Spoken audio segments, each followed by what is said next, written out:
Hi, and welcome to this video on Border0. Border0 provides an easy yet powerful way for you to access your infrastructure. These could be internal web services, SSH services, or databases. And these can all be running in a private network, such as a private VPC or even your home lab behind NAT at home. So using Border0 will make it super easy for you to access these services without the need for a VPN, anytime, anywhere, on any device. Now, since your infrastructure holds valuable resources, we don't want just anyone to access these servers. And that's why Border0 provides a rich set of policies that allow you to control who should have access to what resources under what conditions. And that's the topic for today's video, in which we'll discuss how Border0 provides identity-based access control and continuous authorization to help you take control of your resources. So to accomplish this, there's a need for fine-grained access control based on the user's identity and a bunch of context. And that's why we created the Border0 policy language, which allows you to define who should have access to your resources and under what conditions. All right, now let's take a look what policies look like in the Border0 portal. So we'll click on policies, and this is where we can see all the policies. You can see we have two types of policies, regular policies and what we call organization-wide policies, as you can see by that indicator. And that simply means that this policy is automatically applied to all your services or sockets. Now let's click on one and take a look what that looks like.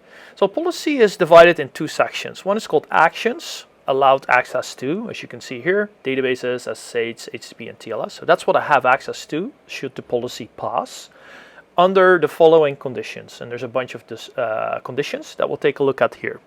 So I'll click on edit, and that brings us to the visual editor. So you can see the same actions again, database, SSH, HTTP, TLS, etc.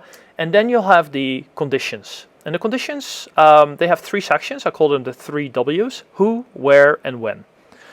So the who is everything to do with the user's SSO identity. So in this case, anyone that authenticates with an email address that ends in example.com will be allowed, assuming all the additional conditions apply as well.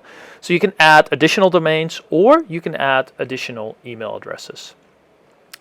So in this case, there's a logical OR for each section. So as long as one of the sections in the who passes, then we'll go next to the next one, which is the where.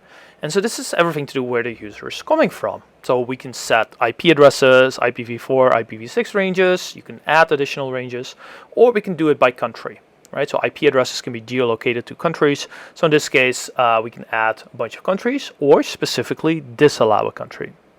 Finally, we have the when. So this has everything to do with, the date and the time. So in this case, we say, it has to be after February 2nd, 2022. We didn't define an end date, which means it's just valid until forever, essentially. And then we can also set a time of day. So in this case, let's change the time to, say, 9 a.m. or something. And so in this particular case, the time of day has to be after 9 a.m. but before midnight, essentially. So that's how we specify the who, where, and when. So now let's move to the JSON editor. So we also have a JSON editor, and you can swap back and forth between the visual and the JSON editor. You can make the same changes. So let's remove a domain, border0.com. You can see there's some validation, and we go back to the visual one, and you see it's gone. So that makes it very easy to swap back and forth. All right, next up, we'll take a look at how you attach policies to your socket. So here we are looking at jira.border0.app. I'll click on the policies tab, and now I can see what policies are applied. First off, you can see there's organization-wide policies. Again, organization-wide policies are automatically applied to all of your sockets. So this is really useful for sort of a default policy. Next up, you can see I have a Docker policy attached here. I'll click here, and you can see how I can add and remove new policies. So let's remove that one and add the demo policy, hit save, and now we swapped out the Docker policy for the demo policy. Let's take a look at what continuous authorization and the real-time policy push of Border0 looks like. So I'm going to connect to an SSH server that I've made available through Border0. I've called it bastion.border0.app. I'm going to log in as root, and I'm in. Okay, great.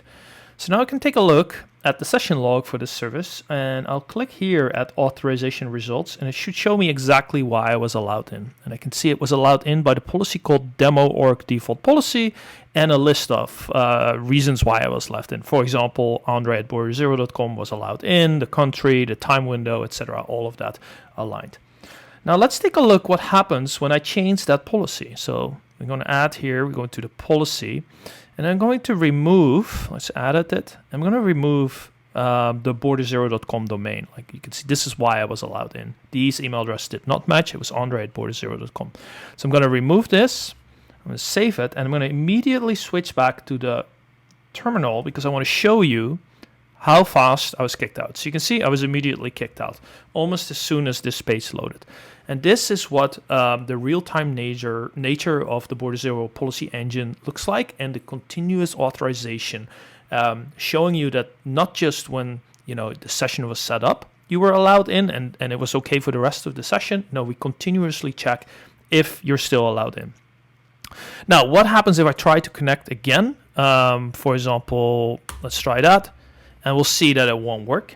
You can see that didn't work, but we can also see why that didn't work. If I load the sessions here again, I can now see a second one. It says it was denied, and I can again click on authorization results.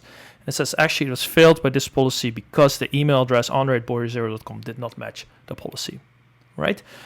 So that's exactly what happens, and this is the continuous authorization and real-time nature of the Border0 policies at work. So to wrap up, today we looked at how Border0 policies offer a flexible and powerful solution for managing access to your infrastructure. We allow you to specify things such who has access, SSO integration, when and from where. We also saw that everything in Border0 is real time, meaning policy changes are immediately active, and that access is continuously evaluated, not just during the initial login. So that's pretty unique. Finally, we invite you to try Border0's free community edition and experience this for yourself. And we can't wait to welcome you to the Border0 community.